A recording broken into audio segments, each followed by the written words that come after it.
कानों से भगवत चर्चा नहीं सुहाती। बस वो बात बताओ जिससे हमारी कामना की पूर्ति हो जाए। जो कहो हवन कर दे। ये हवन से, ये ताबीज बांधने से, ये घोड़े की नाल की अंगूठी पहनने से ये बुरा लगेगा सबको। कुछ नहीं होता, कुछ नहीं होने वाला। ये सब हरि के अनुचर हैं, सब हरि के अनुचर हैं। जानकी नाथ सहाय करे तो कौन बिगाड़ सके नर तेरो।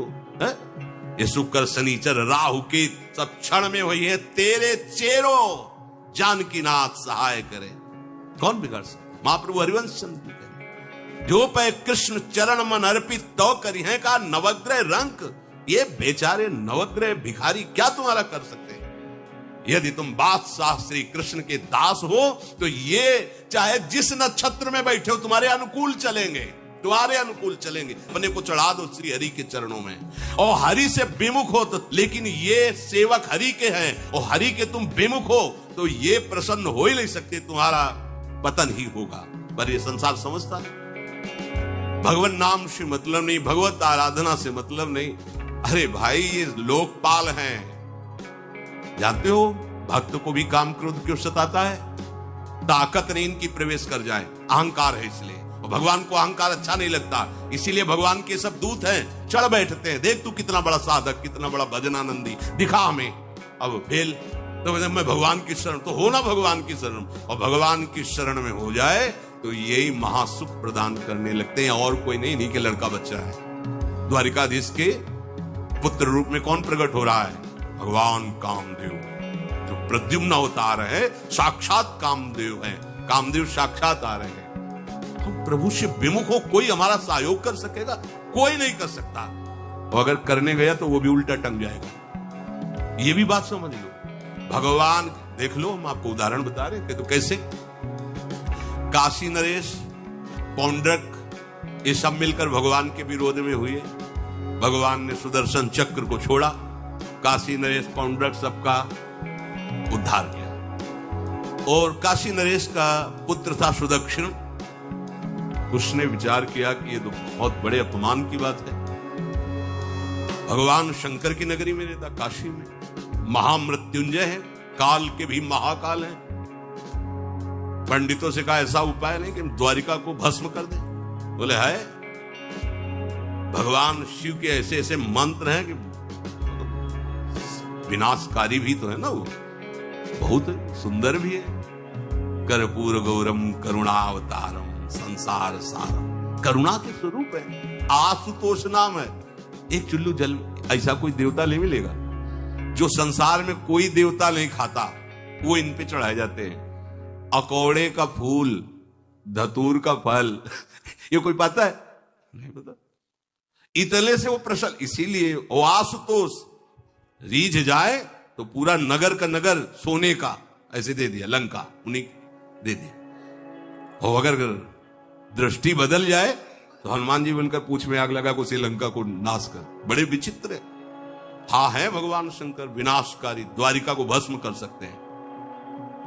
आराधना की सुदक्षिण ने बड़े बड़े विद्वान बुलाए। काशी तो विद्वानों की नगरी, और ब्राह्मणों की विद्वता तभी सार्थक है जब प्रभु में उसका समापन हो। विद्या कौन? जो भगवान से मिला दे। अविद्या कौन? जो अहंकार माया में लगा दे। तो उन विद्वानों की ये समझ में नहीं आया कि किसके विरोध में मुझे अनुष्ठान में बैठालना है। बैठ गए, अनुष्ठान शुरू किया। मंत्रों में ताकत तो है ही। भयंकर कृत्या प्रकट हुई, विश्व का विनाश करने की सामर्थ्य रखने वाली। मंत्रों के द्वारा उसे प्रेरित किया, जाओ द्वारिकापुरी को ही भस्म कर दो। और ये पता नहीं था कि द्वारिकापुरी ब्रह्मा की बनाई हुई नहीं है। सारी की सारी शक्तियां ब्रह्मा की बनाई हुई चीज पर बिगाड़ सकती हैं, लेकिन चिदानंद धाम में इनका तो प्रवेश नहीं। अब दूर से द्वारिका में दिखाई दिया, भयंकर ज्वाला में कृत्य आ रही। लोग भागकर भगवान के पास गए, प्रभु कोई भयानक मंत्र से आविष्ट होकर कृत्य आ रही जो नष्ट करना चाहती द्वारिका। तुम्हें घबराने की जरूरत नहीं, ना बताने की जरूरत नहीं। द्वारिका हर समय सुदर्शन से सुरक्षित है, और सुदर्शन कोई जड़ चक्र नहीं है, वो चैतन्य भगवत पार्षद है। जब जहां जैसा अवसर आता है वैसा वो रूप रख लेते हैं। एक को मारना है तो 100 अरे वाले, हजारों को मारना है तो 1000 अरे वाले, और अगर पूरा सिस्टम विनाश करना है तो अनंत अरे वाले सुदर्शन चक्र हो जाते हैं। और जब सेवा ये नहीं होती तो हाथ जोड़े भगवान के पास खड़े रहते हैं। ये कोई जड़ वस्तु नहीं कि तलवार है भगवान की तो तलवारें बनी खड़ी रहेगी, नहीं, पार्षद स्वरूप है। आवश्यकता हुई वही कौमुदी की गदा सुदर्शन, ये सब दिव्य है। पांचजन्य शंख सुदर्शन चक्र सेवा में थे। भगवान ने आदेश किया, देखो क्या है, सुदर्शन चक्र ने दौड़ाया कृत्या को, वहीं चल जहां से आई थी वहीं ले गए जहां पंडित लोग सब सावधान, मंत्र से अपने को सुरक्षित किए।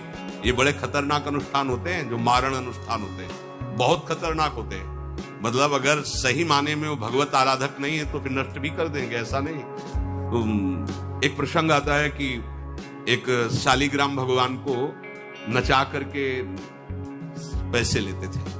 बहुत से लोग इकट्ठा हो गए, तो चमत्कार को देखने वाले संसारिक जन होते हैं, तो ऐसे शालिग्राम रखते, ऐसे करते, शालिग्राम ऐसे ऊपर उठते, ऐसे ऐसे ऐसे ऐसे नचाते, लोग अरे देखो भगवान इनके इशारे से नाच रहे। एक भक्त तो उसी नगर में एकांत में भजन करते थे, बड़े कई शिष्य उनके थे, भिक्षा मांगने हो गए, उन्होंने देखा आके गुरुजी से, उनका ऐसा भक्त कभी कर ही नहीं सकता। भगवान का भक्त अपने भगवान को प्रदर्शन नहीं बनाता, ये तो कोई तांत्रिक है, भक्त नहीं है। भक्ति की अलग संज्ञा होती है। ये कोई तंत्र सिद्ध आदमी है जो भक्ति का नाटक करके लोगों को ठग रहा है। बोले महाराज फिर आपको चलना चाहिए क्योंकि हजारों लोग उससे प्रभावित हो रहे। बोले हम गए तो उसका सब बंद हो जाएगा ये दुकान मकान।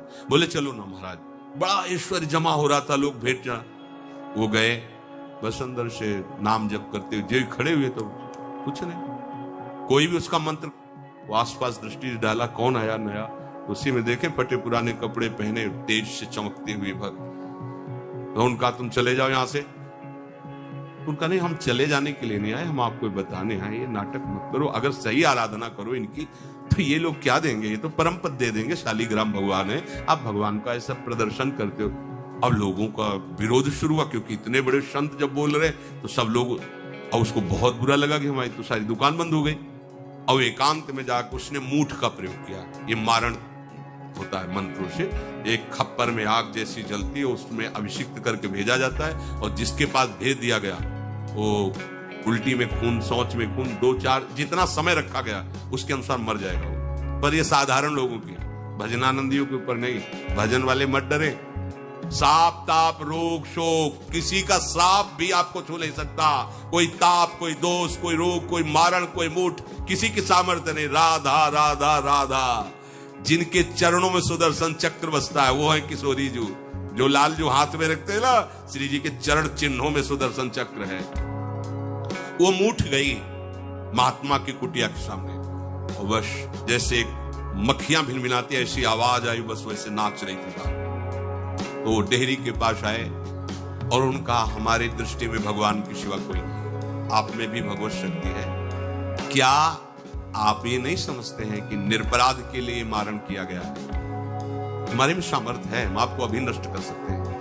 अरे भगवान के नाम में आप जाओ और उनको दंड दो। कोई मंत्र नहीं पढ़े थे, मूठ वापस हुई और मुंह से खून, सोच से उन्हीं के त्राहिमाम मच गया। फिर उनको लगा कि मुझे जाना चाहिए उसकी रक्षा के लिए, गए, भगवान नाम स्पर्श करते हुए ऐसे माथे पे हाथ, सब शांत हो। बोले अब अवसर हम दे रहे हैं, अब नाम जप कर लो। नाटक बन गया, उस चरणों में गिरा, उसी दिन शिष्य बन गया। तो सुदर्शन चक्र ने कृत्या को नष्ट नहीं किया, वहां द्वारिका में दौड़ाया। जब काशी पहुंची, काशी भगवान विश्वनाथ जी के त्रिशूल में बसी हुई है और शिव की दृष्टि से सुरक्षित है। जो वहां श्रद्धा पूर्वक वास करे उसका मोक्ष अनिवार्य है, तारक मंत्र देकर शिव करते। पर उस कृत्या को सुदर्शन ने नष्ट किया, और जितने ब्राह्मण थे सबका राधे राधे, और पूरी काशी में आग लगा दी। विश्वनाथ जी मुस्कुराए, नाराज थोड़ी, क्योंकि विश्वनाथ जी ने कह दिया था यदि ब्राह्मण विरोधी कोई है तो हमारा ये मारण काम कर जाएगा। और उनको ये समझ में नहीं आया कि नमो ब्रह्मण्य देवाय भगवान का नाम है, वो जानते थे। तो कोई भी भगवत विरोध भाव लेकर के किसी भी देवता की आराधना करके कुछ नहीं होने वाला। किसी भी देवता, एक तांत्रिक बहुत वो संतों को परेशान करता था, धर्म सम्राट स्वामी श्री करपात्री जी महाराज, ये बहुत पुरानी बात नहीं है, उन्होंने संतों ने आगे बताया कि बहुत अपमान कर देता है। उनका ठीक गए, हाँ भाई शुरू हो जाओ तुम, जितना तुम्हारे पास तंत्र है हम एक भी मंत्र नहीं बोलेंगे, दंड लिए हुई हम एक भी मंत्र नहीं बोले, हम केवल खड़े हैं, तुम प्रयोग करो। वो जो उसके तंत्र के प्रयोग, नारायण नारायण नारायण नारायण, कुछ बोले अब हम प्रयोग करें, तो उठा साष्टांग दंडोत हुआ, बोले आप धर्म सम्राट करपात्री जी हैं क्या? क्योंकि इतनी सामर्थ्य केवल उन्हीं में है जो मुझे रोक सके दूसरे। बोले बंद कर दो, दोबारा शिकायत नहीं आनी चाहिए हमारे पास। तंत्रों में बड़ी सामर्थ्य होती है, लेकिन भगवान में अनंत सामर्थ्य होती है, अनंत सामर्थ्य होती है। इसलिए हमें कभी भी प्रभु से विमुख होकर कोई भी देवता बचा लेगा ऐसा सोचना भी नहीं, कि हम किसी की आराधना करके, ऐसा नहीं, वही आपको नष्ट कर देगा। भरत जी को, जड़ भरत जी को पकड़ ले गए जो चोर लोग थे, दस्यु लोग, उन्होंने देवी जी को कहा, बड़ा भ्रम है यार, वो जगत माता है, अम्मा है सारे जगत की, बकरे की बलि दे ले, उनका बच्चा बकरा नहीं हुआ क्या? जब जगन माता है, जगदम्बा है, जगद अम्बा है वो, तो क्या ये छोटे छोटे जीवों को जो बलि देते हैं, क्या उनको ये पता नहीं कि ये उनकी अम्मा है? उनके सामने काट रहे हो, मां तो मुझसे प्रसन्न होगी, काट लो, अभी अवसर आएगा तब तुम्हें पता चलेगा। अब वो जो पकड़ के लाया गया था मनुष्य बलि के लिए, तो वो दस्युराज, एक बाजार सी लगी थी, उत्सव मनाया गया, उसे कहा गया था जो मनावे सो खाओ, तो जहां जाता अच्छे अच्छे पदार्थ खाता। दुकान वाले ने खा ले, थोड़ी देर बाद गड़ासा चले गए। बोले क्यों? बोले तुम्हें पता नहीं क्या? बोले नहीं। बोले बलि के लिए लाए गए हो। अब तो जलेबी मुंह की मुंह में रह गई। इसके बाद गड़ासा चले, आसपास देखा तो रक्षक इधर उधर थे, भाग लिया। अब रक्षकों ने देखा कि वो तो आई नहीं, अब उनको बड़ा भय लगा। अब वहां कोई फोटो थोड़ी खींची गई थी कि बलि किसकी चढ़ानी है। अब वो भागे, महाराज जी बैठे थे पद्मासन में, जड़ भरत जी ब्रह्माकार वृत्ति, इन्हीं को पकड़ ले गए। बढ़िया तगड़ा तंदुरुस्त है। दस्युराज ने कहा बलि जो वो लाया गया, हाँ मां, हस्त देख के प्रसन्न हो गया, तेजो में हस्त ब्रह्माकार वृत्ति। बोले स्नान करवाओ। सालों से स्नान नहीं हुआ तो उट्टन लगा के स्नान कराया। खीर पुआ रबड़ी रसगुल्ला सामने भोग लगाओ, दबा के खूब खीर पूरी रबड़ी पाए। अब वो तो भगवान के प्रेमी भक्त हैं, ब्रह्माकार स्वरूप है, अपने स्वरूप में स्थित है। इसके बाद तिलक लगाया, बोले गर्दन झुका। भरत जी अंदर से कह रहे खीर खाया ना, अब गर्दन भी झुका, गर्दन भी कटेगी। भक्त की गर्दन यदि श्रद्धा से झुके तो ठीक, अगर जबरदस्ती से झुका दिया तो तुम झुकाने लायक नहीं रह जाओगे, भी ध्यान रखो। क्योंकि ये गर्दन अब गर्दन नहीं, ये किसी और की शान बन चुकी है। भक्त की गर्दन किसी की शान है और वो उनकी शान है जो सबकी जान है। देवी जी की मूर्ति में आग लग गई, दाह शक्ति पैदा हो गई। जे ही जड़ भरत जी का शरीर ऐसे किया, फाड़ करके मूर्ति भद्रकाली प्रकट हो गई। और जो गड़ासा काटने, उसी को उठाया, काट काट के उन्हें दस्युराज से लेकर समस्त सांप को काट करके खून की होली खेल दी। भरत जी ने देखा जब कोई काटने वाला नहीं है तो बोले ठीक है, अब चलो पचाने के लिए टहलते हैं, थोड़ा खीर पुआ खाया, चल दिए, कोई रोक। देवी जी से एक बार भी लिखा कि मां बड़ी कृपा। जो भगवान का भक्त है वो दूसरे की कृपा भी नहीं मना सकता है।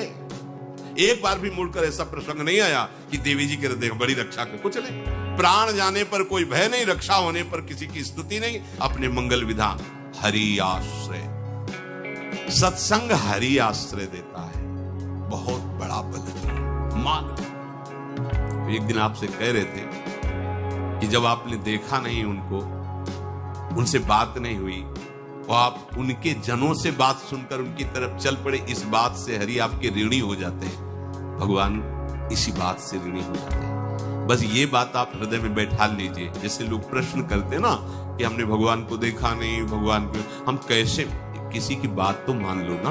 आप मान लो, वो तो आपके अंदर भी बैठे हुए हैं, वो आपको इतना प्यार देने लगेंगे। जहां कोई सहायक नहीं होगा वहां हरि आपको दिखाई देंगे। देख लेना, बिगड़ी ऐसे क्षण में बन जाती है, ऐसा लगता है गला कटा तो वो तलवार गले तक आएगी, हार बनकर सुगंधित फूल बन जाएगी, पर गले तक आने तक तुम्हारी निष्ठा देखी जाएगी।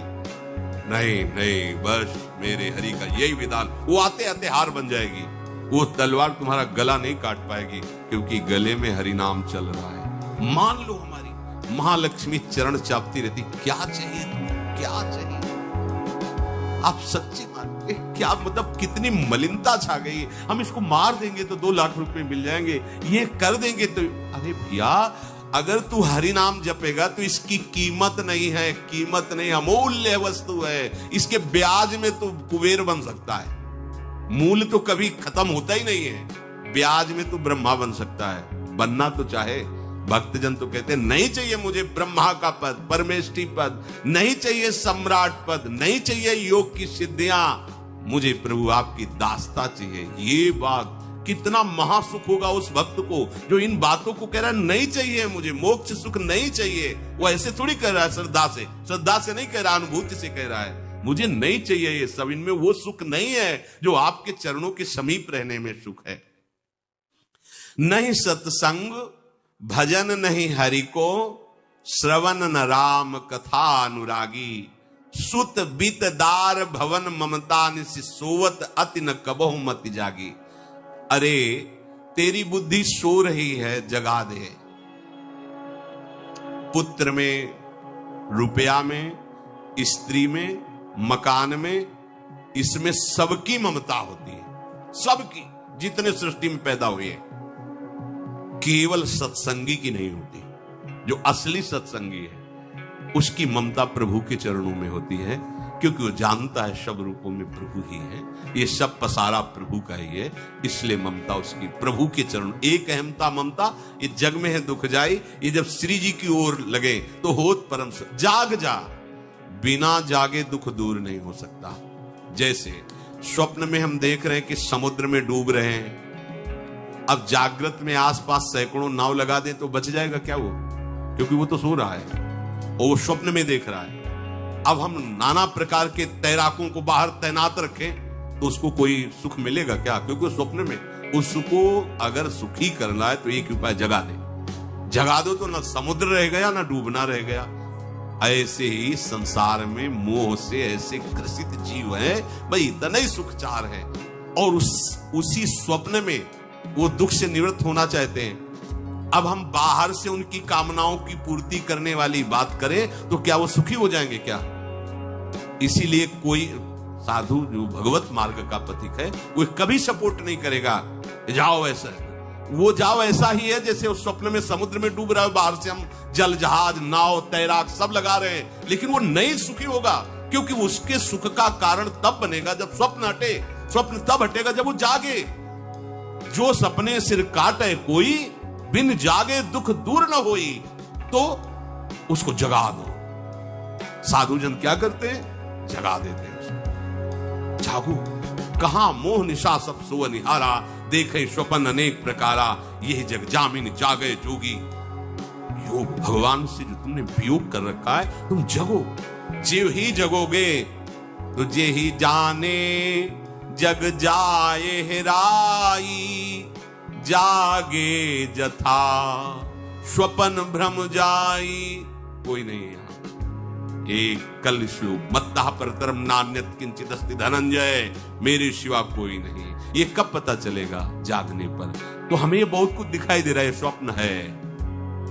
उमा कहूं मैं अनुभव अपना, सत हरि भजन जगत सब सपना। तो बोले तुलसीदास हरि नाम सुधा तजी, सठ हठ पियत विषय विष मांगी। अगर कहीं संतों के पास भी गए तो क्या मांग रहे हैं? हट करके विषय विष मांग रहे हैं। वो आत्मदेव नाम के एक ब्राह्मण थे, सब कुछ समृद्धि थी, संतान थी नहीं, बड़े दुखी गृहस्थी में। हमारा कुल चलाने वाला होना चाहिए, बड़ा भ्रम बैठा हुआ। हमारा कुल चलाने वाला नहीं, तो सब बेकार, जीवन ही बेकार हो गया। बिना गुरु के यदि शास्त्र पढ़ोगे ना तो भ्रमित हो जाओगे। स्पष्ट लिखा, पुत नाम के नरक की उसको प्राप्ति होती जिसके संतान नहीं होती। अब तो गृहस्थ में बेचारा पड़े परेशान। उन्होंने सोचा इससे अच्छा है आत्महत्या कर लें। बहुत संतों के पास जाकर के यज्ञ करके सब अपनी कामनाओं की पूर्ति चाहते, दान पुण्य दे करके। उसने भी जितना उपाय हुआ किया, नहीं हुई संतान। मरने के लिए वो जंगल में, उधर से एक सन्यासी जी आ रहे थे। देखा साधु तो ब्राह्मण तो थे, उठे प्रणाम किया। देखा उनको उदास क्यों हो? उनका महाराज उदास ही नहीं, मैं तो आत्महत्या करने आया हूं यहाँ जंगल में। अरे ये तो महापाप है, आत्महत्या तो बड़ी दुर्गति का कारण है। बोले महाराज अगर आप बचाना चाहते हो तो आप कृपा करो। क्या क्या चाहते हो? बोले हमारे पास सब कुछ है, बेटा नहीं दोगे तो हमारा जीवन बेकार। तो उन्होंने अंतर्दृष्टि से देखा और कहा 7 जन्म तक तेरे पुत्र नहीं भाग्य में तेरे लिखा है। तो उसने कहा फिर तो अभी मरते, आत्महत्या करते। 7 जन्म की बात, हम 7 दिन नहीं जिएंगे, हमें पुत्र चाहिए। संत का दयालु। देखो जिनके पास तपस्या और भजन का धन होता है, जब भगवान अधीन है तो कुछ भी कर सकते हैं, कुछ भी कर सकते हैं। प्रारब्ध मिटाना कोई बड़ी बात नहीं। प्रारब्ध जानते, कोई देवता थोड़ी है, तुम्हारा पीछे का किया हुआ कर्म है। और इधर जोर का भजन है, भजन के प्रभाव से कर्म को नष्ट करने में देर थोड़ी लगती है। ये तो अच्छे शुभ कर्म करो तो तुम्हारा प्रारब्ध बदल जाएगा। भजन का प्रयोग प्रारब्ध बदलने के लिए थोड़ी है। पर वो ऐसा हट किए तो उनका देखो, हट करने से लाभ नहीं मिलता है। उनका हमें उपदेश नहीं, हमें पुत्र चाहिए। अगर आप भगवत प्रेरित होकर यहाँ आए हो तो आप तो तपस्या के बल से फल की रचना की, रुक जाओ, अपनी पत्नी को ये फल पवा दो और इससे निश्चित पुत्र होगा। बहुत प्रसन्न, कामना पूर्ण। देख लो प्रभाव, देखो कामना का। प्रसन्न हुए आए। धुंधुली नाम था उनकी पत्नी, नाम भी बहुत बढ़िया था, धुंधुली। वो कहा कि देखो ये फल खा लो, तुम्हारे संतान हो जाएगी। बहुत मीठी बात बोलती थी, मृदुभाषी, कपट हृदय। अलग अलग क्षेत्र होता है, हृदय कपट और मुख में मीठी बात। बहुत संभल के व्यवहार करना चाहिए ऐसे लोगों से। मधुरिया बानी, मीठी, क्या मृदुभाषा। नहीं प्रीतम, आप चिंता मत करो, फल ऐसे थोड़ी खाया जाता है, नहा धो के पवित्र होके फिर। हाँ उनका ये बात, तो आप अपने काम में लगो, हम पा लेंगे ऐसा। अब आपको विश्वास है? बोले विश्वास तो है, इसमें क्या विश्वास, आप भी तो चाहती ना पुत्र हो। बोले हाँ। वो जो ही गए सो अपनी बहन को बुलाया और कहा सुनो, अभी तो हम 4-5 रोटी कढ़ी चावल सब पा लेते हैं, पूड़ी खीर पुआ। गर्भ रहेगा तो पेट तो उसी से भरा रहेगा, तो हमारा भोजन रुक जाएगा। हाँ ये तो बात है। जब पेट बढ़ेगा, अगर घर में आग लग गई तो फिर भाग नहीं पाएंगे, तो हम जल जाएंगे। ये निगेटिव सोच वाले लेते। और पंडित जी तो इसी बात में लगे हैं कि गर्भ रह जाए तो क्या करें, तुम्हारा हम खाएंगे तो है नहीं, पक्की बात, पर करें तो क्या करें। पंडित जी को कैसे सब, तो उनका देखो एक बात है, हमारे गर्भ है, हमारे कई लड़के हो चुके हो, गरीबी है ही है हमारे यहाँ, तुम कुछ पैसा दे देना और ये नाटक करना कि मैं गर्भवती हूं। बच्चा समय होने पर हम पहुंचा देंगे, हम घोषित कर देंगे हमारा बच्चा मर गया। तो पंडित जी को तुम नाटक में बताते रहना कि गर्भ है, बच्चा हो जाए। पंडित जी कह देना बच्चा हो गया है, तो बोले दूध पिलाने की समस्या आएगी। तो बोले ये तुम कह देना कि पहला बच्चा है, हमारे वक्षा स्थल में दूध नहीं, हमारी बहन का था तो मर गया बच्चा, तो उनको बुला लेती तो बात बन जाए, बढ़िया बात हो गई। परीक्षा के लिए फल गाय को खवा दो, गाय को खवाया। ठीक समय पर गोकर्ण जी प्रकट, दिव्य तेजो में बालक, कान केवल गाय के, बड़े ही विद्वान और भगवत भक्त संत के द्वारा। कहा था 7 जन्म तुम्हारे भाग्य में, बच्चा नहीं तो नहीं है। देखा गाय के वो गोकर्ण जी प्रकट हुए। उधर उनके जो बच्चा पैदा हुआ वैसे ही नाटक के द्वारा पहुंचा दिया गया, वैसे ही पूरा जैसा पहले पक्का हुआ। अब उसने कहा कि हमारे तो स्तनों में दूध नहीं, हम अपनी बहन को बुला लें, उनका बच्चा मर गया। हाँ हमारा बच्चा स्वस्थ होना, आप बुला लो, उसको हम धन भी देंगे, वो हमारे बच्चे की सेवा करे। अपने नाम से जोड़ करके उसका नाम रखा धुंधकारी, धुंधुली और धुंधकारी, अज्ञान का साक्षात स्वरूप। और जैसे ही वो अवस्था बढ़ती गई तो उसके पापाचरण बढ़ना शुरू हुए, बच्चों के साथ खेलता, खेलते हुए बच्चों को उठा लेता और कुएं में डाल देता। मतलब घोर अत्याचार। गोकर्ण जी हर समय भजन साधन शास्त्र स्वाध्याय। जब और बड़ा हुआ तो माता जी को अपने डंडों से रोज पूजन करता, पिताजी को गाली लात थप्पड़। पिताजी तो रो पड़े। गोकर्ण जी से कहा कि बेटा, हमारी गाय से प्रकट हुए पर भरोसा आप ही का है, बचा सकते हो? तो बोले पिताजी जाओ, भाग जाओ, एकांत जंगल में जाकर भगवान श्री हरि का भजन करो। उन्होंने 2 श्लोकों में उपदेश किया। दूसरा श्लोक है, धर्मम भजस्व सततम त्यज लोक धर्मान सेवन सदा साधु पुरुषं जहि काम तृष्णाम अन्यस्य गुण दोष चिंतन मास मुक्त्वा सेवा कथा रस्म हो नितराम पिबत्वम। हे पिताजी, अब तुम लोक धर्म का त्याग करके भागवत धर्म को स्वीकार करो। एकांत में जाकर साधु महापुरुषों के संग से उनके उपदेश के अनुसार आचरण करो। प्रभु की लीला कथा सुनो। ना कोई कामना, ना कोई तृष्णा, किसी के गुण दोष का वर्णन मत करना और सदैव भगवत सेवा भावना में रहना। इसी जन्म में तुम्हें भगवत प्राप्त। वो तो उधर गए।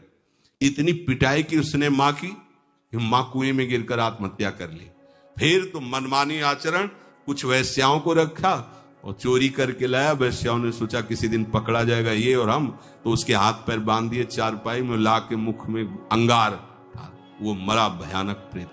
कामना ने क्या किया? सर्वनाश। किसी को हरि पे मुख होकर कभी सुख मिल सकता है?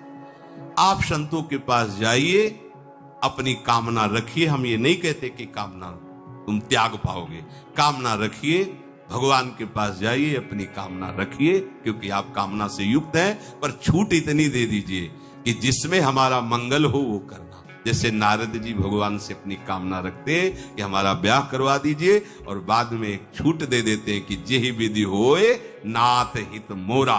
तो हरि को अच्छा लगेगा, गुरुजनों को अच्छा लगेगा कि इस कामना से इसका कोई जीवन बाधित नहीं होगा, वो पूर्ण भी कर देंगे। और अगर लगा कि इसका पतन हो जाएगा तो आप रोते रोते भी कामना की पूर्ति नहीं करेंगे। उत्तम बात तो ये है कि कामना हरि की प्राप्ति की करो। वो सर्व सुख स्वरूप है। किसी का अन्य आश्रय, अन्य बल ना लेते हुए अपने श्यामा श्याम के चरणों का आश्रय लेकर निरंतर भजन करो तो ये अनुभव हो जाएगा कि सुख किसे कहते हैं। अभी तुम्हें परिचय ही नहीं मिला, सुख किसे कहते हैं। सुख सच्चिदानंद है, सुख एक रस है, सुख अविनाशी है। वो सुख सदैव बढ़ता रहता है, घटता कभी नहीं। एक रस होते हुए भी प्रतिक्षण वर्धमानम है, कभी कभी अंत नहीं होता इस सुख का। ऐसे अनंत सुख के लिए हमें मनुष्य जन्म मिला है। प्यारे, इसे मत खोइए। हर समय राधा राधा राधा राधा राधा, और किसी को दुख मत दीजिए। कोई गंदा नशा मत कीजिए, कोई गंदे आचरण मत कीजिए, गंदा भोजन मत कीजिए जिससे अन्य जीवों को कष्ट हो। ऐसा कोई भोजन स्वीकार मत करो। इसी जन्म में आप देख लेना, इसी जन्म में आपको वो वस्तु मिल जाएगी, निहाल हो जाओ। हम किसी पक्षपात की बात नहीं करते। अगर इस छाती को बचपन से अभी तक ऐसा, तो हम कह देते कि भाई आगे कुछ भी हो, कोई भी हमारी गलती हो, हम ये मान सकते हैं। पर हमें ये पता चला कि बचपन से आज तक जलता ही रहा, कभी शांति नहीं मिली, भागता ही रहा, पर कभी विश्राम नहीं मिला। हम ये आपको कह रहे हैं कि जैसा प्यार प्रभु, वैसा अन्यत्र कहीं कभी कहीं नहीं। और प्रभु के प्यार का मूर्तिमान स्वरूप हमारी प्यारी जू निहाल कर दिया प्रभु ने। प्यारी जू के चरणों का आश्रय और उनका परिचय देकर पूछो, बस यहाँ वाणी मौन हो जाती है। प्यारी जू तो प्यारी जू, और हम ही नहीं, आप सब महाभाग्यशाली है। वृंदावन आए, राधा किशोरी जू के घर में आए और उनकी चर्चा सुन रहे, उनके सिद्धांत सुन रहे। कहीं ना कहीं आपके अंदर उनकी तरफ बढ़ने की इच्छा भी है। ये बहुत बड़ी बात है। 2 बातें आज पकड़ लो। मेरे पास जो कुछ भी है, शरीर, इंद्रिया, मन, प्राण, बुद्धि, चित्त, धन, संपत्ति, मकान, स्त्री, पुत्र, परिवार, ये सब भगवान का दिया हुआ है। मानते हो? अंदर से देखो, भगवान का ही दिया हुआ है। ये भगवान की दी हुई वस्तु मैं भगवान को समर्पित करता हूं। त्वदीयम वस्तु गोविंदम तुभ्यमेव समर्पयामि। हे भगवान, आपके द्वारा दी हुई सब कुछ, नाथ सकल संपदा तुम्हारी, नाथ सकल संपदा तुम्हारी, और मैं सेवक समेत सुत नारी। और रात दिन भगवान का भजन करने की चेष्टा करो। राधा राधा राधा। बहुत कठिन है संसार से मुक्त होना। दो पद्धति में एक तो स्वीकार करना पड़ेगा, या ज्ञान योग और या भक्ति योग। तो भक्ति योग बहुत सरल योग है, इसमें सब साधन भगवान को और सब करण भगवान के है, बस इतना समझना है। सब करण भगवान के, चाहे इंद्रियां हो, चाहे अंतःकरण हो, चाहे पदार्थ हो, बाहर भीतर जो कुछ श्री भगवान की रचना। और मैं भी भगवान का हूं, भगवान का अंश हूं। तो मैं सहित सब कुछ भगवान को समर्पित और भगवान का नाम जब, इस जन्म में पक्का भगवत प्राप्ति हो जाएगी। ज्यादा समझने की जरूरत नहीं। ज्ञान में तो बहुत बहुत समझने की जरूरत है। अगर उसमें चूक हुई तो दूसरा बचाने वाला नहीं, इसमें बचाने वाला है। करो सदा तिनके रखवारी, जिम बालक राखे महतारी। युक्ता कर्म फलम त्यक्त्वा शांति मापनोति नैष्ठिकीम, अयुक्ता काम कारेण फले सक्तो निबध्यते। जो योगी है वो फल का त्यागी होता है, कर्म का त्यागी। कर्म जो आया उसको किया और फल वो भगवान को समर्पित कर दिया। कर्म भी भगवान को समर्पित कर दिया। पर कर्म त्यागी का मतलब मैं ये कर्म क्यों करूं जब मुझे फल की आकांक्षा नहीं, कर्म करना चाहिए। गृहस्थ में हो तो अपने अपने धर्मानुसार जो आपको कर्तव्य कर्म मिला है, विरक्त हो तो अपने अपने धर्मानुसार जो आपको कर्तव्य कर्म मिला है। भगवान ने कहा मेरे लिए कोई कर्म नहीं, फिर भी मैं कर्म करता हूं। सबको कर्म करना चाहिए, पर कर्म फल में भगवान के ऊपर उसको समर्पित कर देना चाहिए। कर्म फल में समान भाव रखना ये योगी का लक्षण है, और कर्म फल में वो कर्म अभिमानी पुरुष का लक्षण कि ये फल मिला, नहीं मिला तो अश्रद्धा हो गई, अशांति हो गई। लेकिन जो योगी है वो सुख दुखे समय कृत्वा लाभा लाभो जयदेव। चाहे हानि हो, चाहे लाभ हो, चाहे जय हो, चाहे पराजय हो, चाहे सुख हो, चाहे दुख हो, उसमें समान भाव रखता। क्यों? कर्म फल की आशा ही नहीं की, हमें तो केवल कर्म करने का आदेश था। उसको कर्म किया, शास्त्र सम्मत, फल तो भगवान को समर्पित है। कर्म करना और कर्म फल की त्याग वृत्ति रखना तो तत्काल शांति प्राप्त होना शुरू हो जाएगी। देखो कितना आनंद है। हम कर्म फल चाहते ही नहीं, हमें करना है, हमें भजन करना है, हमें साधन करना है, हमें अपने अपने जो कर्म है वो करने, वो फल की तरफ भगवान देखे।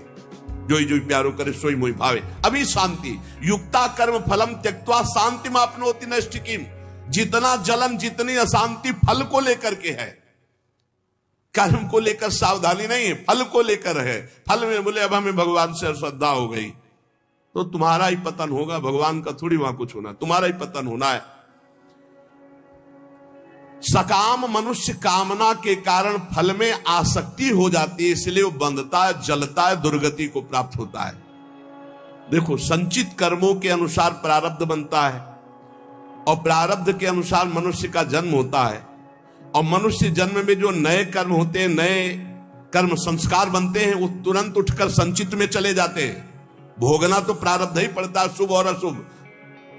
कर्म फल की आसक्ति त्याग कर दो तो संचित भी भस्म हो जाएंगे, और नए कर्म संचित में जाके जमा नहीं होंगे, और प्रारब्ध भोगकर भगवत प्राप्ति हो जाएगी। प्रारब्ध भोगना पड़ेगा, ये कमर कस लो।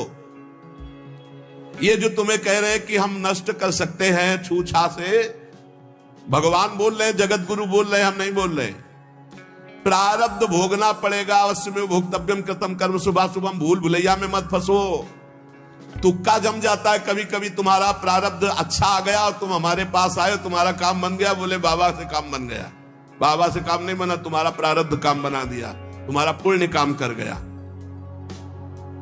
जो कर्म फल की आसक्ति का त्याग कर देता है, उसके कर्म भस्म हो जाते हैं, भुने हुए चने के समान। फिर बीज नहीं देते, फिर वो बंधन कारक नहीं होते। जैसे भुना हुआ चना है, अब ना उसमें अंकुरण होगा, ना पेड़ होगा, ना उसमें बीज होगा, जड़ से खत्म हो गया, और उसमें कोई सत्ता नहीं। तो जो कर्म फल की आशा ना रख करके केवल भगवत प्रीत्यर्थ किया जाता है, वो उसे बांध नहीं सकता, उसे जन्म मरण में नहीं पहुंचा सकता। नहीं तो चाहे शुभ कर्म हो, अच्छा कर्म हो या बुरा कर्म, उसे जन्म मरण में फंसा देगा। कर्म फल 4 प्रकार के होते हैं। एक होता दृष्ट कर्म फल, और एक होता अदृष्ट कर्म फल, और एक होता प्राप्त कर्म फल, और एक होता अप्राप्त कर्म फल।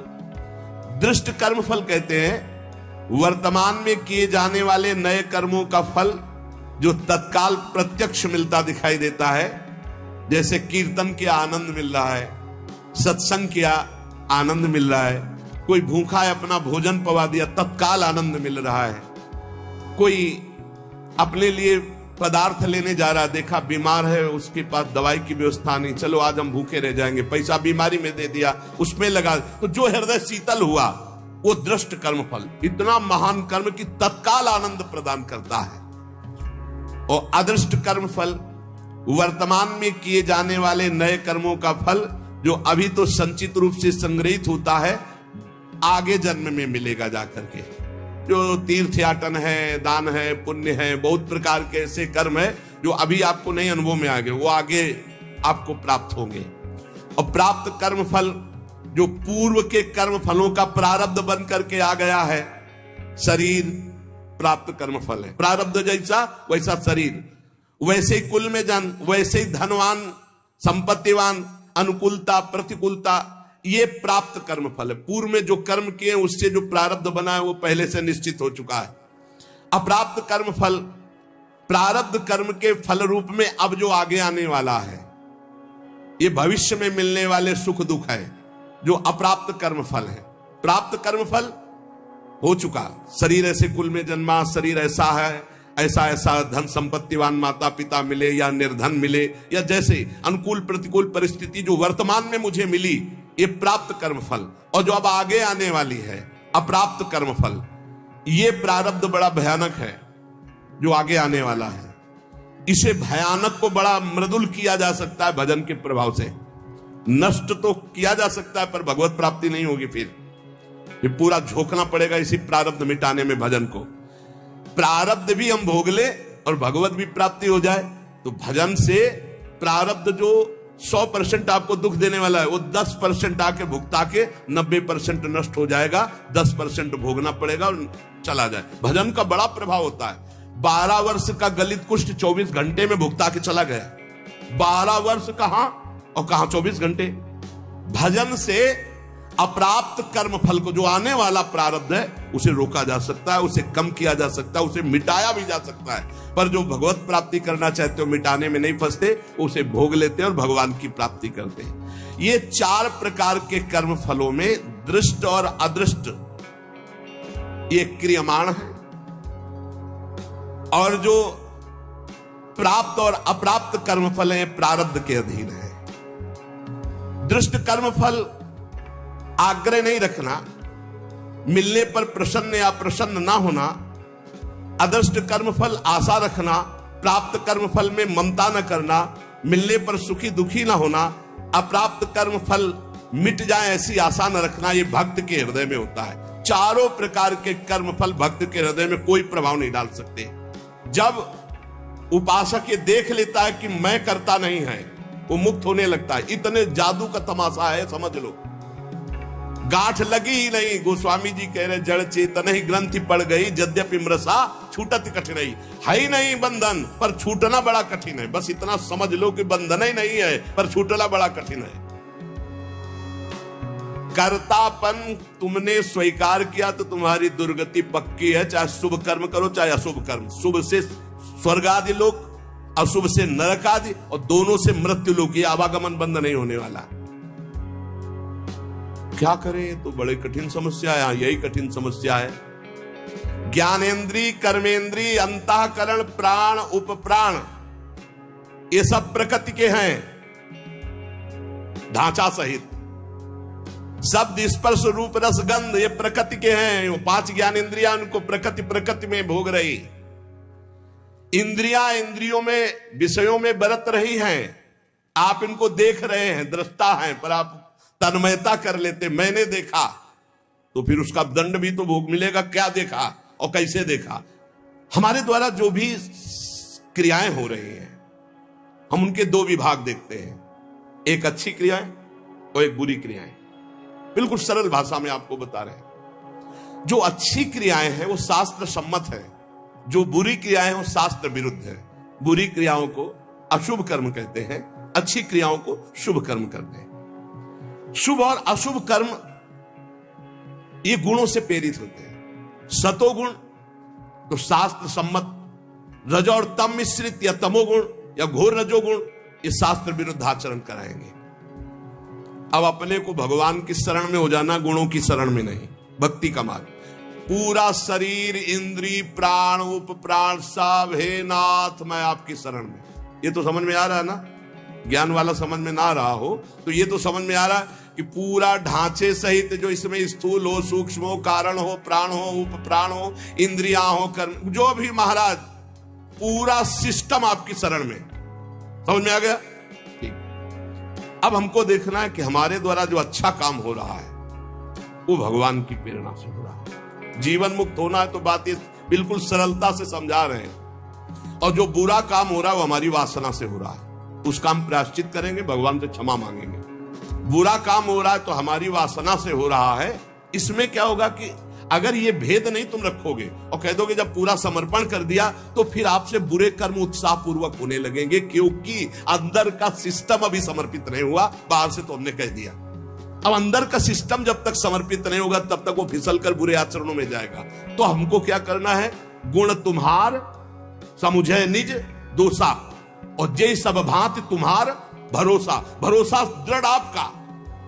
जब हमसे अच्छे कार्य होंगे तो भगवत प्रेरित हुए, और जब बुरे कार्य हो गए तो हम त्राहिमाम शरणागत रक्षक प्रभु, हमसे गलती हो गई, हमको ऐसी सद्बुद्धि दो कि आगे हमसे ना हो, और सारे कर्म भगवान को समर्पित कर दो। तो जो एक दिव्य ज्ञानी की स्थिति होती है, अहंकार रहित महापुरुष की, वही भक्त की स्थिति होती है। वो भी देह शुद्ध विस्मृत भगवदानंद में डूबता है और वो देह शुद्ध विस्मृत ब्रह्मानंद में डूबता है। पर दोनों को किंचित मात्र कर्ता भाव जब तक रहेगा तब तक वो आवागमन से मुक्त नहीं हो सकता। एक मनुष्य रेलगाड़ी में बैठा है, ट्रेन चल रही और डिब्बे में दौड़ रहा है। अब वो अपने को कर्ता मान रहा है कि मैं दौड़ करके अगले स्टेशन में पहुंच जाऊंगा, तो मूर्खता ही है ना, क्योंकि ट्रेन चल रही है। ऐसे ही गुणों का चक्र चल रहा है, सत्वगुण, रजोगुण, तमोगुण। गुण प्रवाह जीव से जबरदस्ती कार्य करवा रहा है। तमोगुण आया तो निद्रा, आलस्य, प्रमादोत्थम, जो नहीं करना चाहिए वो सब कर्म करने में जुट जाएगा। प्रमादोत्थम, प्रमाद का मतलब होता है करने योग्य कर्म को ना करना, और ना करने योग्य कर्म को करना, इसे प्रमाद स्थिति कहते हैं। अब वो समझ रहा मैं कर रहा हूं। रजोगुण आया, काम आदि दोष भारी, वो समझ रहा मेरे में आ गए, मैं कर रहा हूं। सतोगुण आया तो समझ रहा मैं कर रहा हूं, दया आदि। इन गुणों के प्रवाह से बचने के लिए हरिवंश महाप्रभु कह रहे हैं, यही डर ही डर हरिवंश हित जिनो भ्रमय गुण सलिल पर जी नामन मंगल लोक त्यू सुहरि पद भज न विलंब। निरंतर नाम जप करो, अपने आप को भगवान को समर्पित कर दो, सब कर्म भगवान को समर्पित करो। अच्छे कर्म जब हो तो भगवान को देखो कि भगवत इच्छा से हुआ, और जब गलती हो जाए तो अपनी मान करके प्रभु से प्रार्थना, बहुत जल्दी आवागमन से मुक्त हो जाओगे। ये जो आवागमन का कनेक्शन ना होते हुए भी कनेक्शन है अहंकार का, देहाभिमान का, ये नष्ट हो जाएगा। इस बात को अच्छे से समझ लो। ज्ञान में पहुंचना बहुत कठिन जो स्थिति बताई गई, भक्ति में बहुत सरल है, क्योंकि भगवान को समर्पित करना है, इसमें अपने अहम सहित समर्पित कर देना है। सांख्य योगी शरीर, इंद्रिय, अंतःकरण आदि के साथ अपना कभी संबंध नहीं मानता, और भक्त अपने शरीर, इंद्रिय, अंतःकरण आदि को भगवान को समर्पित कर देता है। ये बढ़िया, बहुत मीठा सरल मार्ग भक्ति का, और बात वही बननी है। साधक कभी किंचन मात्र, चाहे भक्ति मार्ग का हो चाहे ज्ञान मार्ग का हो, अपने को कर्ता न माने, नहीं तो भोगना पड़ेगा। मैंने ये किया तो ऐसा थोड़ी कि आपने किया कि मैंने नहीं किया। अंदर से सिस्टम। चित्रगुप्त जी क्या देख रहे हैं? अंदर जहां तुम्हारी सोच है, ये भोगा जाए तो बहुत आनंद मिलेगा, तो लिख गया कर्ता ने भोगने की इच्छा की, और ये अब क्रिया बाद में होगी, पहले वो लिख गया, पूरा चित्रण हो गया। क्रिया तो बाद में होगी, पहले अंदर सोच होती है, उसी सोच को लिखते हैं चित्रगुप्त जी। उसी सोच में भगवान का भजन चल रहा है तो भक्त उसी समय जलन पैदा, अरे कैसी बात आ गई, वहां लिख गया। ये रुचि पूर्वक नहीं, उसकी रुचि नहीं थी, अरुचि पूर्वक, तो उसमें समाधान मिल जाएगा। अंदर की बात लिखी जाती है। साधक कभी किंचन मात्र भी अपने में कर्तापन की मान्यता न करे। जितना अंश रखेगा कर्ता भाव का, उतना बंधा रहेगा। अपने में कर्ता भाव ना रहे, चाहे वो ज्ञान मार्ग का साधक हो चाहे भक्ति मार्ग। भक्ति मार्ग का साधक कैसे बोलता है, श्री जी की इच्छा से आज परिक्रमा हो गई, श्री जी की इच्छा से आज ऐसा, आज श्री जी की इच्छा थी दर्शन करने जाए तो बिहारी जी के दर्शन कर आए। श्री जी की इच्छा, अपनी इच्छा को, अपने कर्ता भाव को प्रभु के चरणों में मिला देता है। भगवान की इच्छा, प्रभु की इच्छा, एक मार्ग तो पकड़ लो, हर कर्म समर्पित, कहीं भी कर्ता भाव नहीं, कहीं भी अभिमान की बात नहीं, मैंने देखा मैंने किया नहीं, प्रभु की इच्छा से देखा, प्रभु की इच्छा से हो गया, अपने कहीं करता नहीं, अपना तो प्रभु के चरणों में समर्पण। अब देखो, ब्रह्मण्याधाय कर्माणि संगम त्यक्त्वा करोति यः लिप्यते न सा पापेन पद्म पत्र मिवाम्भसा। जैसे जल में कमल का फूल रहता है, एक बूंद पानी नहीं, ऐसे वो भक्त, ऐसे वो ज्ञानी संसार में रहता है, एक भी कर्म का फल नहीं। कर्माणि श्रुति बोधितानि नितराम कुर्वन्तु कुर्वन्तु मा। वो चाहे वेद के अनुसार कार्य करे या ना करे, कोई उसके ऊपर लागू नहीं नियम। वो विषयान ग्रहणन्तु मुंचन्तु, विषय भोगे या विषय त्याग दे कोई, क्योंकि वो ऐसी अवस्था को प्राप्त हो चुका है। ब्रह्मण्याधाय कर्माणि संगम त्यक्त्वा करोति यः।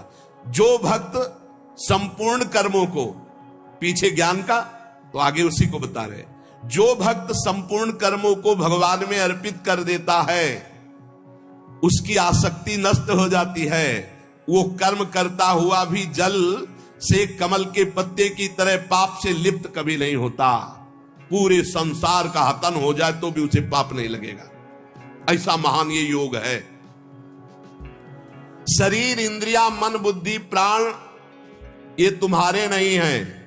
अब भक्ति में देखिए इसे, ये भगवान के रचे हुए हैं, वो भगवान के हैं। मान लो जैसे ज्ञान में अभी वर्णन कर रहे थे, ये प्रकृति के हैं, प्रकृति में बरत रहे।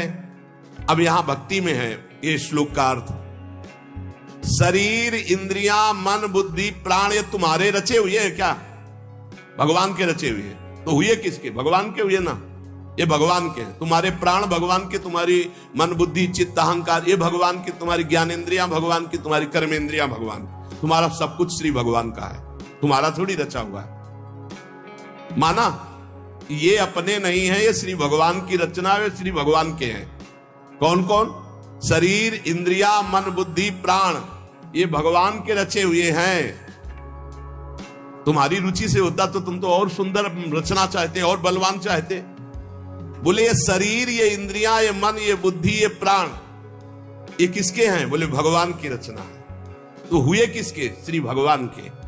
तो तुमने अपना क्यों मान लिया? यही बंधन है, यही बंधन है, अपना इनको मान लेना। इसी भक्त का क्या स्वरूप होता है? वो इन्हें भगवान का मानता है। ज्ञानी का क्या स्वरूप होता है? वो इन्हें प्रकृति का मानता है, क्योंकि प्रकृति के ही अंश ये है। और प्रकृति, कृति, ये जो प्रकृति की रचना करने वाला रचयिता है वो परमात्मा है, मूल में परमात्मा ही आता है। अतः इनके द्वारा होने वाली क्रियाओं को भक्ति योगी अपने कैसे मान सकता है? जब शरीर, मन, प्राण सब भगवान का, तो इनकी क्रियाएं भी भगवान की, इसलिए वो जीवन मुक्त हो जाता है। जीवन मुक्त कैसे होगा? शरीर, मन, प्राण, इंद्रियां ये सब भगवान की, तो इनके द्वारा होने वाली क्रियाएं सब भगवान की, आप जीवन मुक्त हो गए। लगा तो बहुत सरल, लेकिन देखो क्या सब भगवान को अर्पित करते हो? क्या जब आपके अंदर प्यास लगती है तो आप ये सोचते हो भगवान पानी पीना चाहिए?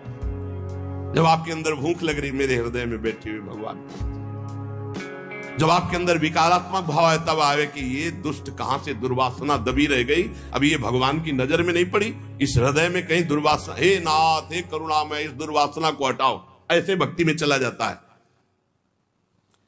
ये सब भगवान की, सारी क्रियाएं भगवान की, तो आप कौन है? आप भी श्री भगवान के। हो गया काम। शरीर, इंद्रिया, मन, बुद्धि, प्राण सब भगवान के, इनकी क्रियाएं भगवान की, और मैं भी भगवान का, मुक्त हो गए। जितना बचा के रखोगे उतना ही तुम्हारा बंधन कारक है। भगवान ही मेरी इंद्रियों में और मन में बैठकर सारे कार्य करवा रहे हैं। भक्त ये देखता है। अब ये जो पापाचरण करने वाले हैं ना, ये बात सुनेंगे ना तो ये भी ये बात उसमें ले जाएंगे कि भगवान ही तो हमारे मन, गीता में लिखा है, मन और इंद्रियों में बैठ, तो तुम समर्पित कहां हुए?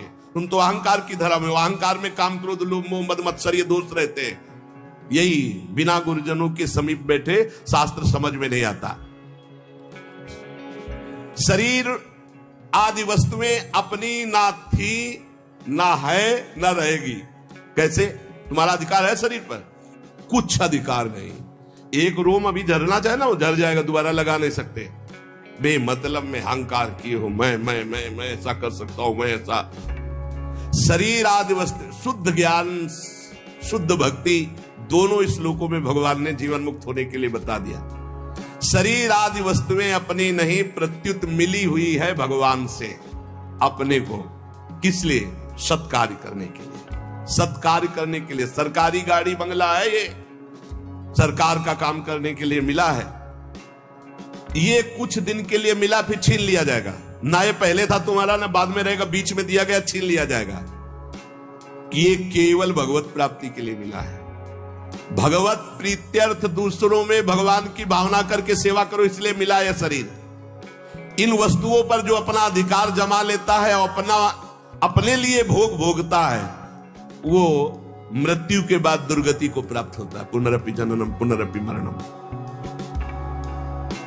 इस शरीर को ना तुम बदल सकते हो, ना मरने से रोक सकते हो। यह शरीर एक नियत समय के लिए आया है और इस समय में तुम भगवत प्राप्ति के लिए कार्य कर लो। क्या? कुछ नहीं करना। ये जो सब है इनको समर्पित कर दो। चदरिया जैसी की तैसी धर दीनी, ये लो महाराज, हमसे नहीं होने वाला। ना शुभ ना अशुभ, ना हम कर्ता बनेंगे शुभ के ना अशुभ के। हमसे कुछ नहीं, हम आपकी शरण में पूरा समर्पित। अभी आज से आप जीवन मुक्त के मार्ग में चलने लगे। समर्पण योग। ईमानदारी से भगवान की वस्तु भगवान को समर्पित कर दो और कुछ नहीं करना। मस्त। बस यही बात समझ में आ जाए। भगवान की वस्तु भगवान को समर्पित कर दो। ये शरीर, शरीर संबंधी भोग, सब कुछ जितना है सब श्री भगवान का है, सब समर्पित कर दो भगवान को। संपूर्ण क्रियाएं और पदार्थों को भक्त भगवान के चरणों में समर्पित कर। ज्ञानी प्रकृति में देखता है। प्रकृति और संसार दोनों के स्वामी भगवान है, अतः क्रियाएं और पदार्थ भगवान को अर्पण कर दो। कोई भी पदार्थ बिना भोग लगाए मत खाओ। कोई भी क्रिया करो उसको भगवान को अर्पित करो, क्योंकि ये शरीर, मन, प्राण, बुद्धि, इंद्रियां सब श्री भगवान के। ऐसी भावना में रहो। अभी जीवन मुक्तता की तरफ बढ़ने लगोगे, अभी निर्विकार होने लगोगे। जब इनको प्राण, इंद्रिय और मन को भगवान का देखोगे तो निर्विकार हो जाओगे। जब अपना मानोगे तो विकारी हो जाओगे। संगम त्यक्त्वा करोतिया। किसी भी प्राणी, पदार्थ, शरीर, इंद्रिय, मन, बुद्धि, प्राण, क्रिया, किसी में संग मत करो। न प्राणों का संग, न इंद्रियों का संग, न बुद्धि का संग। उस समय देखो असंग।